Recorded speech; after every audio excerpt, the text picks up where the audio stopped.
Welcome to another quiet journey through the distant past. Tonight, let us drift together into the banks of the River Nile and imagine life in a world so old, so layered with time that its beginnings feel almost mythical. We are traveling to ancient Egypt, a civilization that endured for thousands of years, where the sun was both a blessing and a burden, where the river's rhythm governed every breath, and where the grandeur of temples and pyramids was mirrored by the ordinary struggles of common lives. In this journey, I will gently guide you through the details of existence in that ancient land. We will see how a typical day unfolded for a humble villager, what it meant to labor under the burning sun, and how fragile life could be without the comforts we now take for granted. This is not a story of heroes or conquests alone. Instead, it is a slow unraveling of the textures of life: grainy bread, the hush of desert winds, the buzzing of insects in the reed beds, the murmur of prayers whispered to gods whose names have long faded into echoes. Let your breathing fall into the same steady rhythm as the Nile. With each word, allow yourself to sink deeper, like a boat slipping slowly downstream. You are safe, listening from afar, but we will try to understand why, if you were suddenly placed in their world, you would not survive for long. Imagine yourself waking at dawn. Not in the comfort of a bed with soft sheets, but on a lone mat woven from reeds.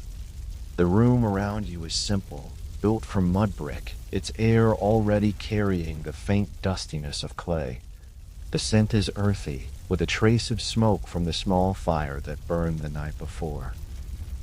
The walls are bare except perhaps for a painted charm or a clay amulet pressed into the surface, meant to ward off misfortune. The floor is hard, and as you stand, the ground feels cool beneath your bare feet. Outside, the desert is waiting. The horizon glows slowly with the rising sun, and the first light reflects off the flowing Nile. That river is your lifeline. It provides water for drinking, for crops, for animals. Without it, there is only sand, silence, and emptiness. Your morning meal is simple. Perhaps coarse bread made from barley, dark and rough, its texture gritty with traces of sand from the grinding stones. A sip of beer follows, not the foaming drink of today, but a thick porridge-like brew, sour and nourishing. There is no coffee, no tea, only what the earth and river can provide. The day ahead is work. If you are a farmer, you walk to the edge of the fields where irrigation channels have been dug by hand.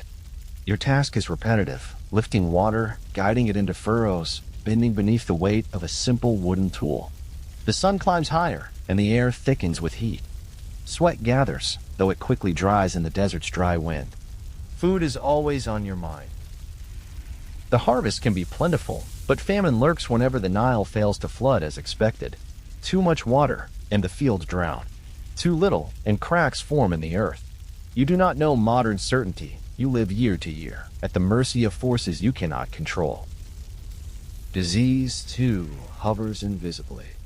The still pools of water breed mosquitoes. The Nile, rich with life, also carries unseen dangers. Without modern medicine, even a fever can tip the balance between life and death. Yet, life has its rhythms, and those rhythms bring comfort. The voices of neighbors working beside you. The bleating of goats in the distance. Children laughing as they chase one another between huts. The clatter of pottery. The faint sound of flutes or drums drifted from a festival in the village square. The day stretches long, marked not by clocks but by the movement of the sun.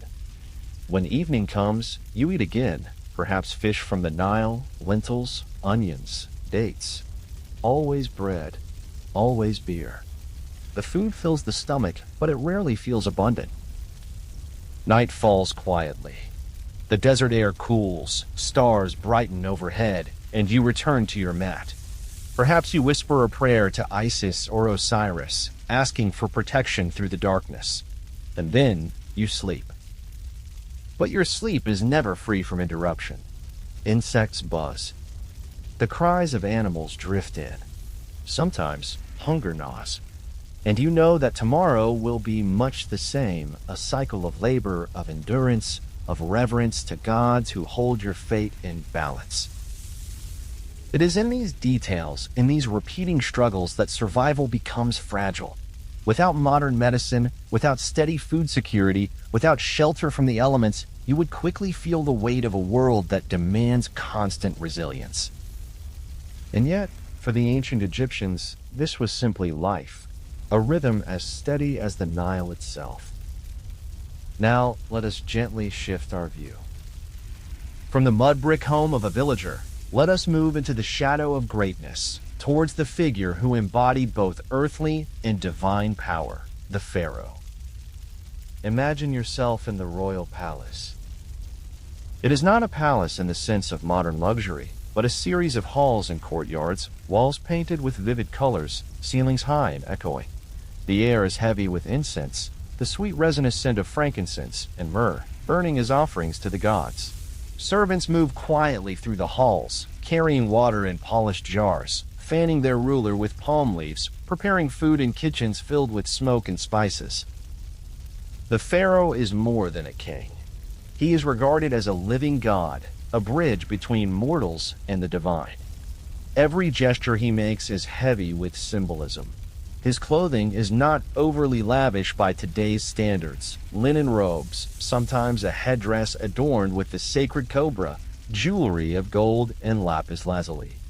But each piece speaks of eternity, of the divine order he must uphold. Consider the life of a figure like Ramses II, remembered as Ramses the Great. His reign stretched for more than 60 years, a span longer than most Egyptians could hope to live. Imagine his mornings, greeted by priests with ritual prayers, washed in purified water, robed in fresh linen. Before he attends to governance, he must perform sacred rites for the health of the kingdom and the blessing of the gods. Yet even a pharaoh's existence is not as effortless as it may seem. He must constantly prove his strength. He commands armies, overseeing campaigns in distant lands. He negotiates with rivals. He orders vast construction projects, the raising of temples, the carving of colossal statues. Each of these projects requires thousands of laborers working in the searing sun, their sweat soaking the stone. For the Pharaoh, it is a display of eternal glory.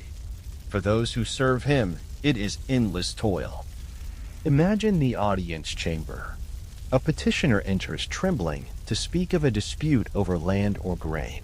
The Pharaoh listens, seated upon a throne of stone and wood inlaid with precious metals.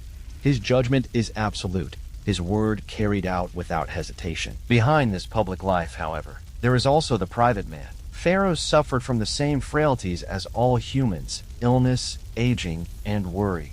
They ate rich food, roasted meat, honeyed cakes, fine wines.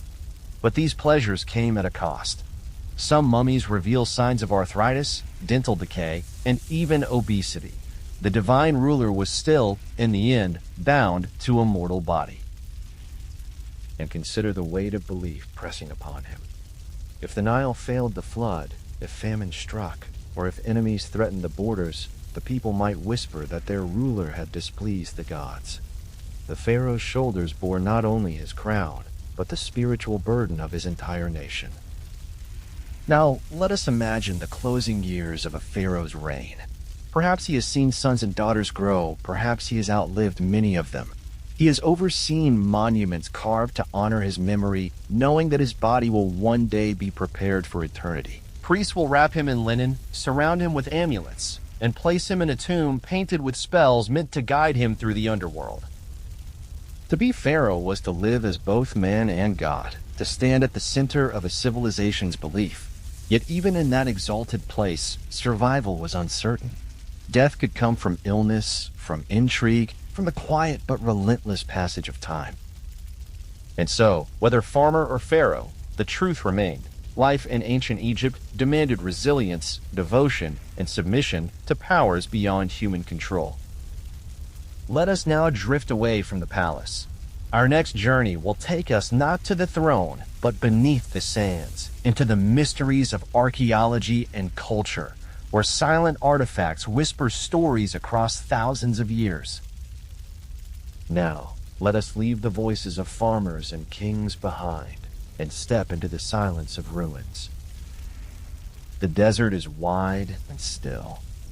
The wind brushes softly over dunes, carrying grains of sand that have covered and uncovered the remnants of a civilization across centuries. Close your eyes and picture a line of stone rising from the flat horizon. The great pyramids at Giza, their angles softened by time, still holding their form against the sky. They are more than monuments. They are puzzles, enormous puzzles of labor, mathematics, and belief. For the ancient Egyptians, these were not just tombs. They were gateways. Each block of limestone, each chamber, each pass of holders shaped with a purpose to ensure the pharaoh's safe journey to the afterlife. Within these massive structures, we find narrow corridors, burial chambers sealed with heavy slabs, and walls painted with spells from the Book of the Dead, incantations meant to protect, to guide, to sustain. Archaeologists who entered these tombs centuries later found not only gold and treasures, but also everyday objects, combs, jars, furniture, sandals. A reminder that for Egyptians, death was not an ending. It was a continuation.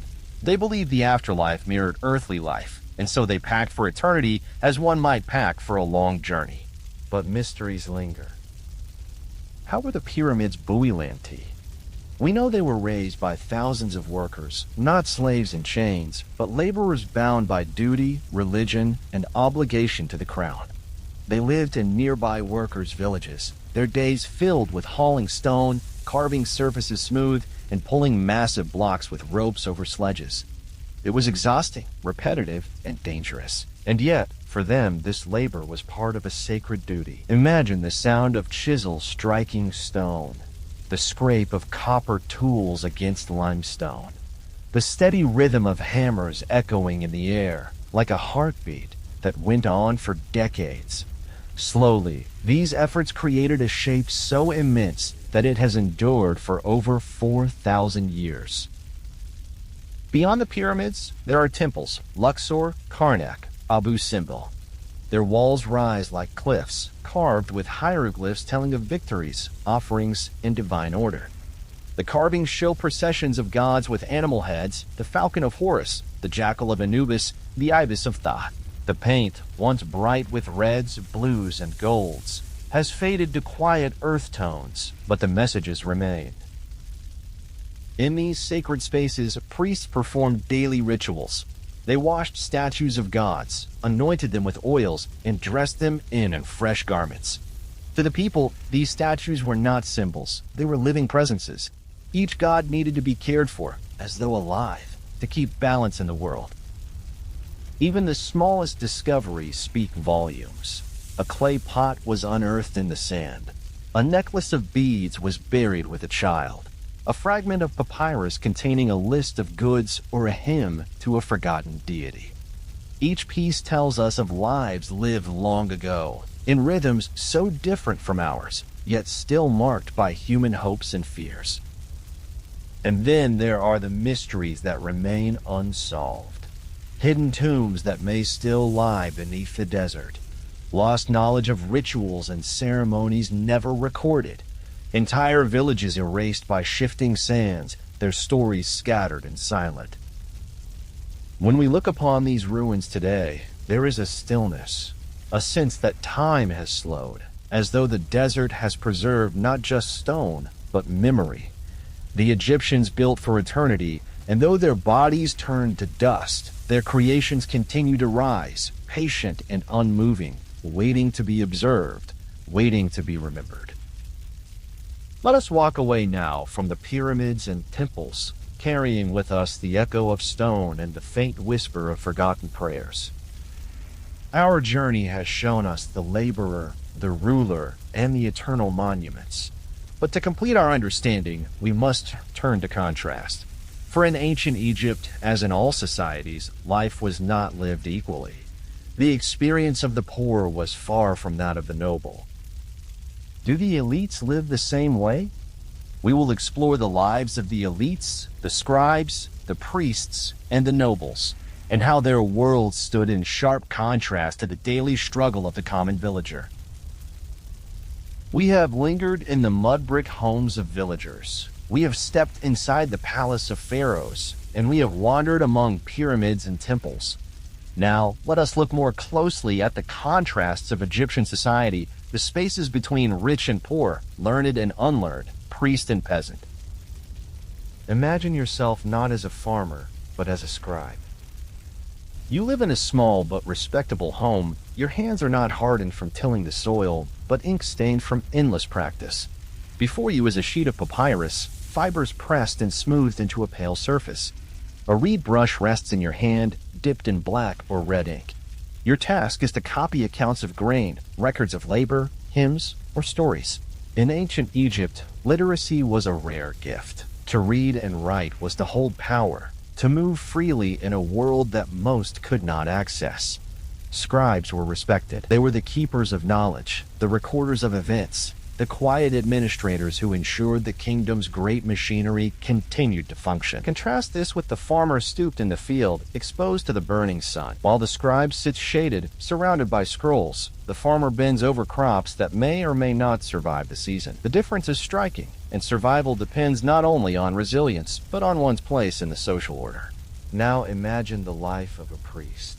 Each morning, before the people are awake, he enters the temple. The walls are cool and dark, the air scented with incense. He approaches the statue of the god, housed in a shrine. With solemn care, he bathes the image in clean water, dresses it in linen, and places food offerings nearby. To him, this is not symbolic. It is literal care, a duty to maintain harmony between the divine and human worlds. Priests held influence far beyond ritual. They managed temple estates, lands, and wealth. They were guardians of secret knowledge, astronomy, medicine, and the sacred words of spells. To be a priest was to live apart, to carry authority not just through wealth, but through sacred duty. Consider, too, the lives of the nobles, the wealthy elites who lived in villas surrounded by gardens.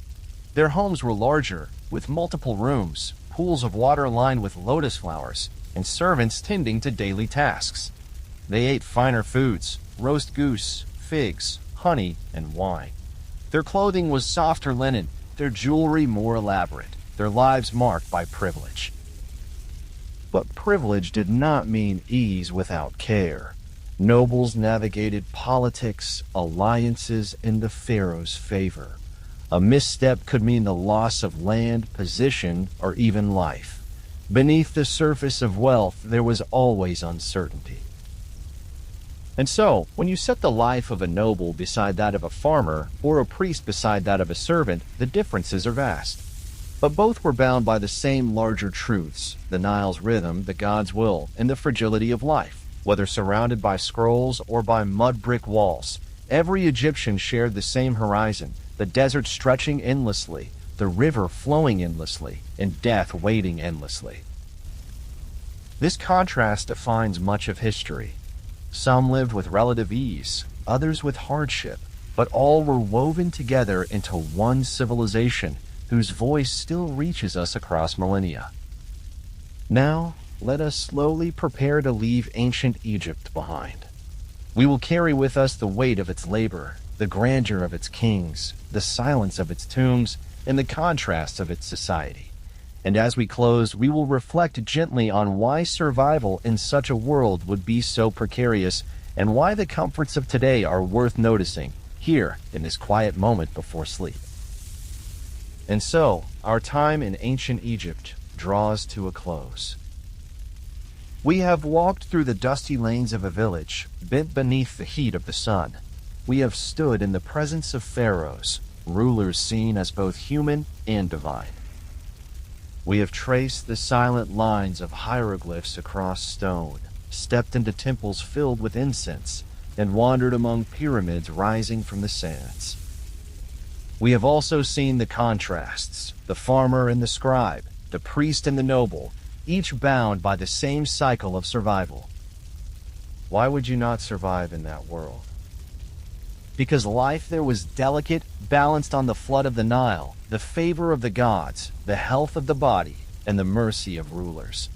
To live in ancient Egypt was to accept uncertainty as constant and to find rhythm in labor, ritual, and faith.